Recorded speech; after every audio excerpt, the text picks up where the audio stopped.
سلام البنات، كي دايرين؟ نتمنى تكونوا بخير وعلى خير. اليوم جيت لكم بفيديو جديد ان شاء الله، ما تديوش عليا. بغيت نحضر معكم واحد البوراك التركي، ودابا غنديروا البطاطا تسلقه البنات. لقيتوني كنقيها باش نشارك معكم العجين اللي كندير انا. كيصدق 100% البنات.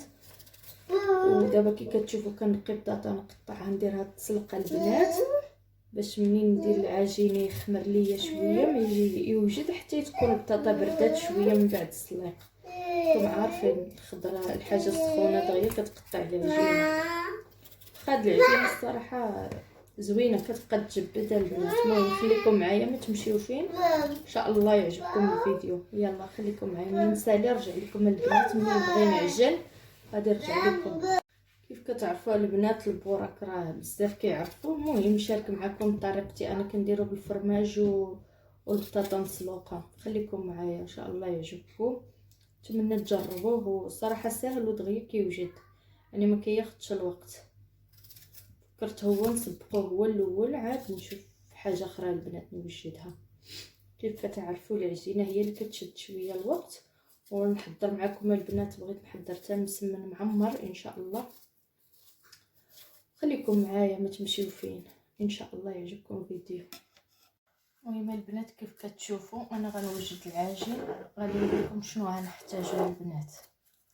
كنحتاجو 50 مليلتر ديال الزيت البنات. كيف كتشوفوا غندير 50 مليلتر ديال الزيت، وعندي 50 مليلتر ديال الحليب يكون دافي. وغادي ندير يعني الماء على حساب العجين اللي يعجن ليا، والمليحه معلقه المليحه. هذا الخليط البنات ديال كيلو ديال الدقيق، يعني نتوما غادي ديروا على حساب العائله وداكشي. ونحتاجوا واحد البيضه البنات حتى هي، والدقيق. المهم خليكم معايا باش تشوفوا العجين. 50 مليلتر ديال الحليب، و50 مليلتر ديال الزيت، والماء على حساب الدقيق، ومعلقه الملحه، والدقيق كيف كتشوفوا، وبيضه.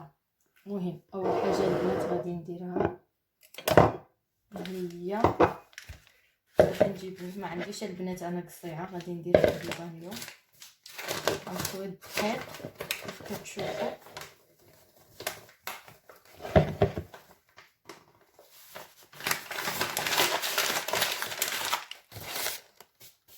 وغادي نزيد عليه مليحه البنات. ندير حفره، نزيد مليحه.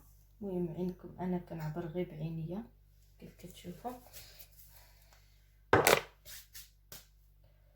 على هذا الشكل. نزيد الحليب البنات،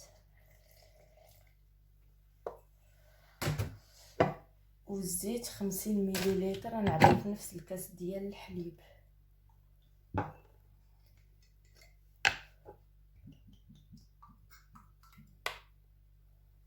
تقريبا 50 مليلتر.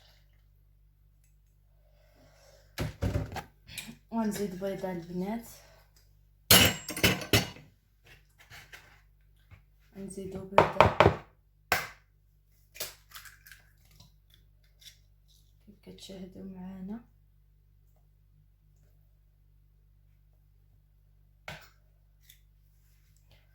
وهذا هو الخليط ديالنا البنات كيف كتشوفوا. دابا نجمعوا هاد العجينه بهذاك الحليب. بعدا منين خصنا الماء غادي نزيدو البنات.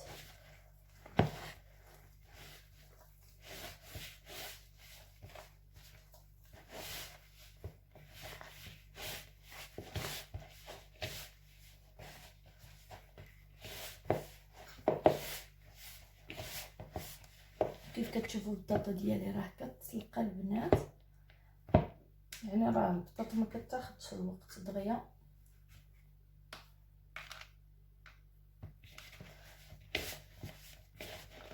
دابا نزيدو شويه د الماء البنات، شويه بشويه، تجمع لينا العجينه. ما تجيش قاصحه، تجي رطبه.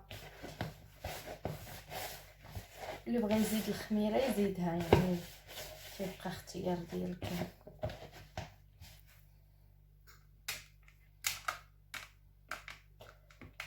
البنات البيضه كتخليش العجينه تتقطع، يعني كتخليها شويه مجبده كتعرفوا. نزيد شويه د الماء.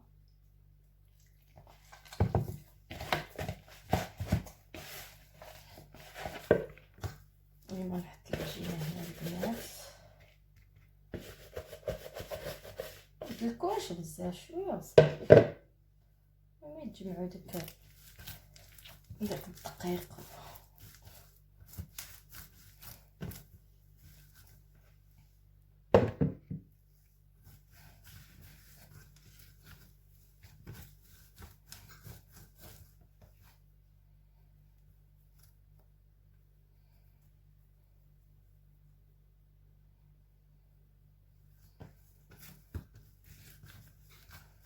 هاد البنات هاد القياس ديال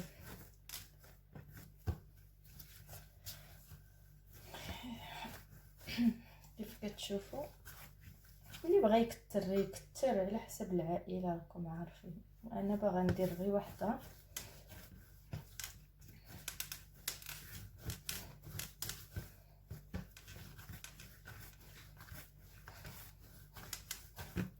كيف كتشوفوا البنات، ها العجينه ما قاصحاش، ندلكوها شويه.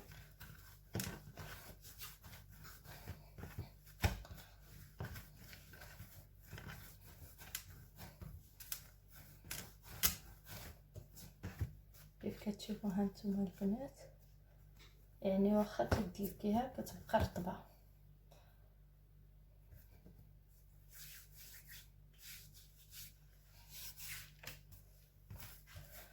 وصافي احنا دلكناها البنات. دابا نديرها ترتاح واحد شويه ما حد ما تسلقات لي البطاطا، يعني ما فيهاش الخميره. الا كنتو درتو الخميره البنات احسن سبقوا البطاطا هي الاولى، يعني تبرد. المهم غادي نديرها انا بالبطاطا والفرماج، خليكم معايا باش نشارك معاكم. كيجي على هذا الشكل البنات. ها غادي نديرها البنات هنا ترتاح شويه، ما ندهنهاش البنات، غير واحد 5 دقائق ترتاح وعاد نوريكم شنو ندير ليها البنات. خليكم معايا من بعد نرجع لكم البنات، من بعد ما ترتاح نرجع لكم باش نقول لكم شنو غديروا من بعد. المهم البنات منين ارتاحت شويه العجينه ديالنا غادي نكوروها، ندهنوا شويه يدينا بشويه الزيت.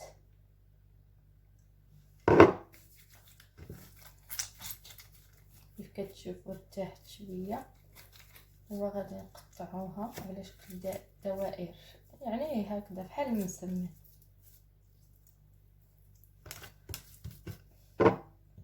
ندهنوا شويه سطح العمل بالزيت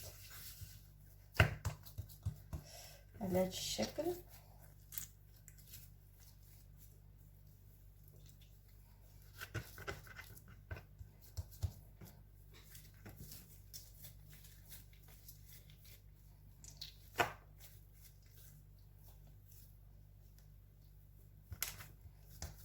كيف كتشوفوا البنات،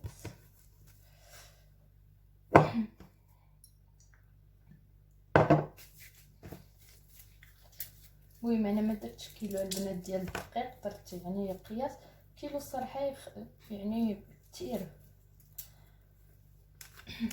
تقريبا درت وقيله شي 250 غرام دقيق ولا 500 غرام كاع. ياكم شفتوا ما عبرتش، يعني درت غير بعين ميزاني. فين عطيتكم انا يعني العبر بالتدقيق.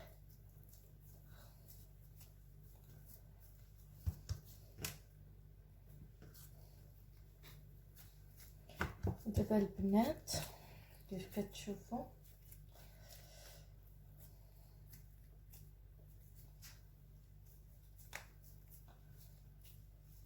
الكويرات ديالنا غادي نخليوهم يرتاحوا واحد شويه. قبل ما يرتاحوا غادي نبقى نشد البنات الزبده ونديرها فوقهم هكا على هذا الشكل، يعني ندير عليهم الزبده بحال هكا البنات.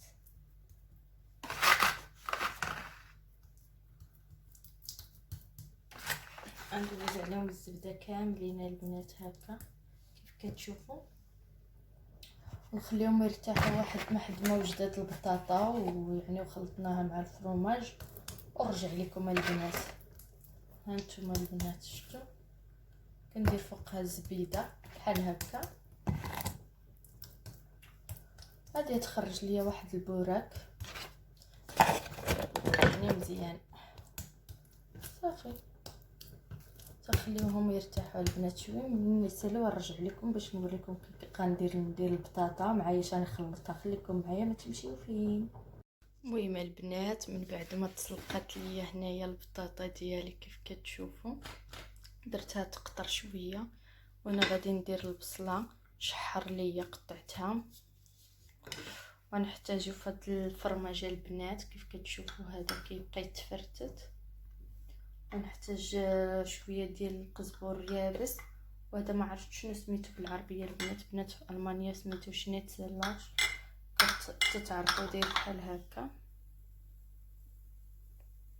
تيبان لكم. المهم منين غنخلطو غنوري لكم البنات. نحتاجو شويه د الربيع والبزار او الزيت كيف كتشوفوا البنات.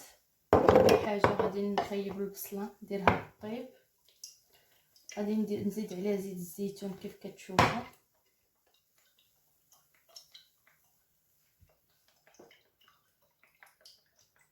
خليها تشحر البنات حتى تذوب ليا هاد الزيت هادي تذوب ليا هاد البصله مزيان مزيان مزيان كيف يعني تذوب وصافي على هاد الشكل. وغادي نجيبو البنات غادي نجيب هذيك البطاطا اللي تسلقات ليا قطعها مزيان وهي سخونه خصني نمعسها يا البنات.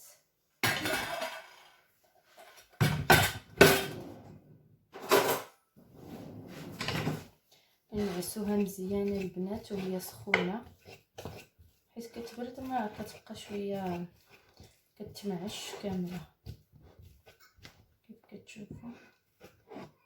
نمعسها على هذا الشكل.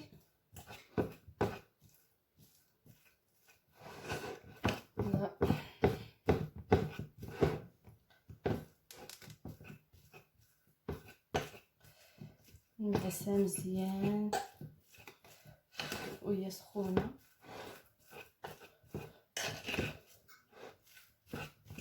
بغيتو تسهل لكم في التمعاس زيدوا عليها شويه زيت زيتون دغيا كتمعسها مزيان.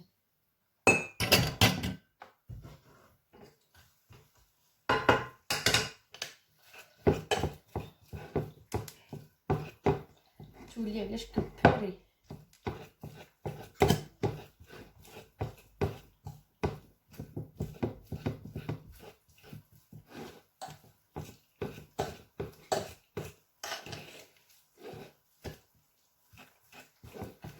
كيف كتشوفوا مازال سخون البنات. في نفس الوقت العجين ديالنا كيتلاق على راحته.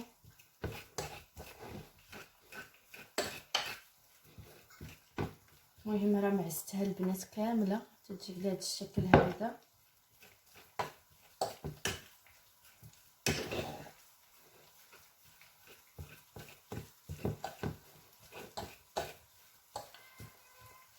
ديك البصله اللي نزيدو عليها المليحه البنات، ما نكثروش راكم عارفين اصلا الفرماج بعد المرات تكون مالح والعجينه يعني مالحه. وعلى هذا الشكل كيف كتشوفوا البصيله ديالنا كتشحر والبطاطا ولات بوري والعجينه ها هي. دابا البنات من معسنا غادي نزيدو الفرماج، ما نزيدوش دابا نزيدو شويه البزار، نزيدو حتى شويه في البصله،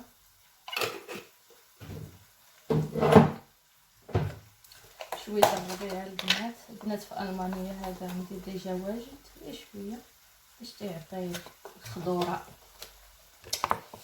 هذا قزبر يابس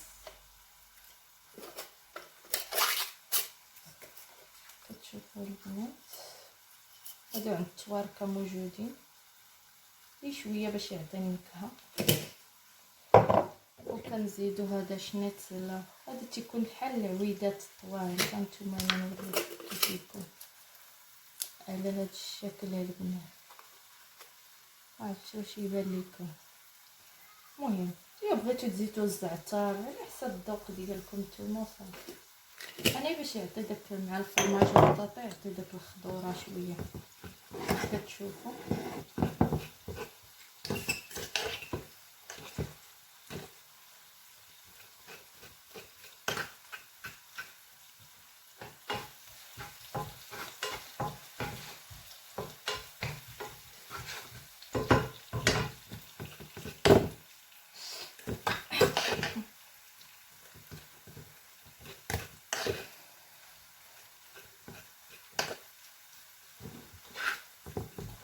نديرو البصله ديالنا سالته البنات ونتشحر، نزيدوها على هاد البطاطا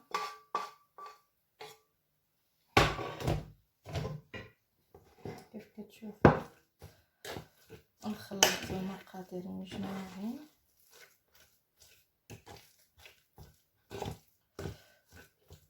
ودابا نزيد عليهم الفرماج البنات شوي بشوي كتشوفوا على هاد الشكل هذا ومعس.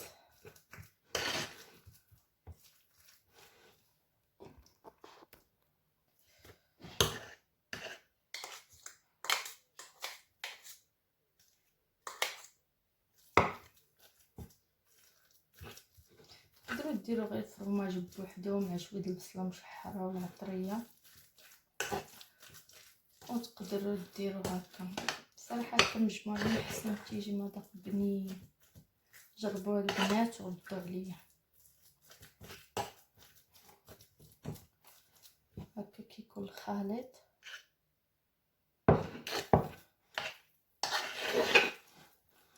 كيف كتشوفوا وصافي. المهم البنات نخلي شويه يبرد هذا الخليط. كيف كتعرفوا البصله لا سخونه، ومنين نبغي نعمر العجينه نرجع لكم البنات. خليكم معايا. المهم البنات دابا كيف شفتوا بردات ليا الخليط. دابا غادي ندوزو للعجينه. الله اول حاجه نوجدوا المول فين غادي نديروا هاد المحنيشات هادو ولا بوراكو. اول حاجه كيف كتشوفوا درت البابي هنايا ديال ورق الزبده غير هنايا. غندهن هاد الجناب بالزبده بشويه زيت شويه حيت اصلا تيكون هو دجاج ما يصيرش. هنا بقيت واحد الزيت البنات صافي بهذا الشكل. ودابا غندوزو للعجينه. كيف كتشوفوا العجين ديالنا نطلقوه نديرو تطلق.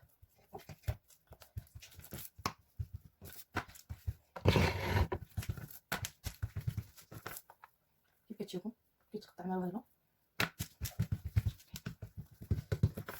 كيجي البنات كتطلقوا العجينه مزيان حتى تيبقى يبان لكم على سطح الارض بحال هكا على هذا الشكل. وضربوا الجناب تلقاو قاصحين شويه كيف كتشوفوا على هذا الشكل. دابا نجيبو داك الخليط نديرو هكا على طول هكا.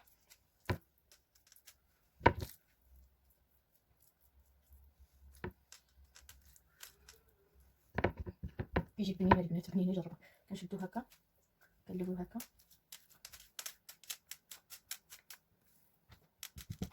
على هذا الشكل هكا البنات. كيجي عباره عامر وكنديرو على شكل الحنش بحال هكا البنات بحال المحنشات. يجي بحال هكا البنات. كنعاودو بنفس الشكل. شتي العجينه شويه مكنزه معاك نديرو شويه زيت في يدكم وسرحوها. كاين هذيك الزبده كتخليها تسرح كيف كتشوفوا.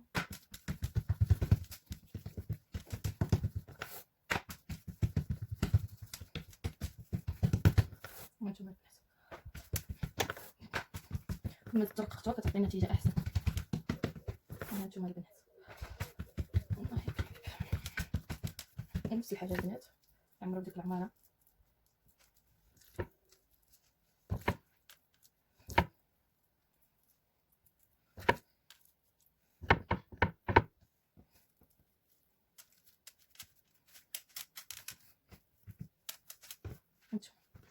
الطريقه كيف كتشوفوا. ها هي غنزيد عليها هذه، تقدروا تبرموا بحال هكذا غير الا جبدوا مزيان شويه.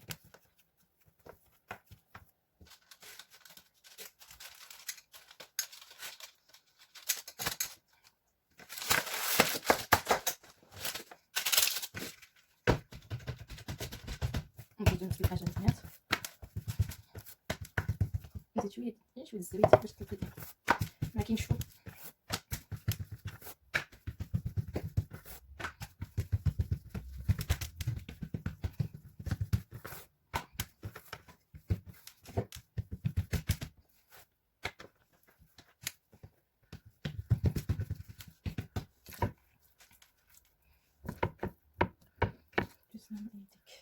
كتجي فن البنات، جربوها ردوا عليا الخضار صراحه سهله دغيا كتوجد. صافي كتجمعي العجينه وتدخليها الفران دابا على خاطرها شفتوها شويه غليظه بالعجين داكشي شويه تخفوها بحال هكا. فهمتوا البنات؟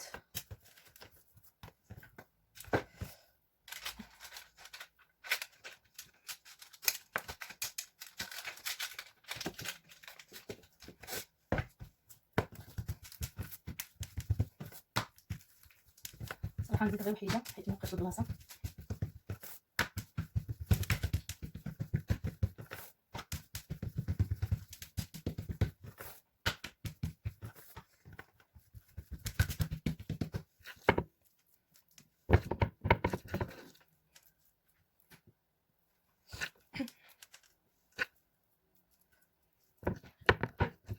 المهم هذه اللي غنزيدها البنات حيت تشكل وحده نديرها مخمره ولا حيت مابقاتش لي البلاصه في المول.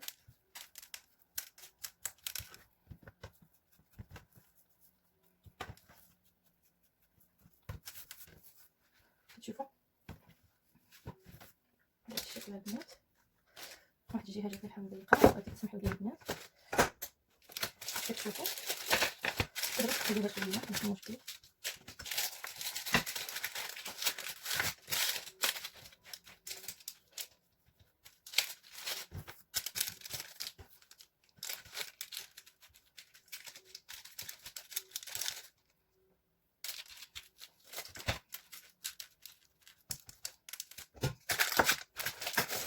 هذا ما عرفتوش ماشي مشكل حيت نديرو فوق. المهم نوريكم الشكل البنات، سمحوا لي نقلب الكاميرا باش تبان لكم مزيان. المهم كيف كتشوفوا البنات كتجي على هذا الشكل، ونقدروا نبسطوها شويه. دابا ندهنها البنات اللي بغيتو دهنوها بصفر البيض ولا بالزبده، تيبقى اختيار ديالكم. المهم كتجي على هذا الشكل البنات. كيف شفتوا هاد البلاصه معمرات هذه ما عرفتش ما بغاتش تكحاز ليا. المهم منين طيب نرجع لكم البنات، خليكم معايا. كما البنات دهنتها هنا بصفر ديال البيض ودرت فيها شويه الزنجلان وشويه ديال السمسم ولا ما عرفت شنو سميتو السمسم، وهذا الكحل ما عرفت شنو سميتو بالعربيه. كيف كتشوفوا دابا ندخلها على الفران ان شاء الله ملي توجد نشاركها معكم البنات، ونتمنى تجربوها. فنه كتجي غزاله. يلا خليكم معايا البنات. هذا هو البوراك ديالي كيف كتشوفوا راه خرج من الفران. الله خرجته مازال سخون، كيجي على هذا الشكل هذا. انا نقسم ونوريكم البنات، خليكم معايا. البنات كيف كتشوفوا كيجي على هذا الشكل من داخل، فيه البطاطا والفرماج كيجي غزاله البنات. هانتوما عرفتوا راه مازال سخون البنات. شوف كيجي فن. نتمنى تجربوه وتردوا عليا وخليوا لايك ما تنساوش.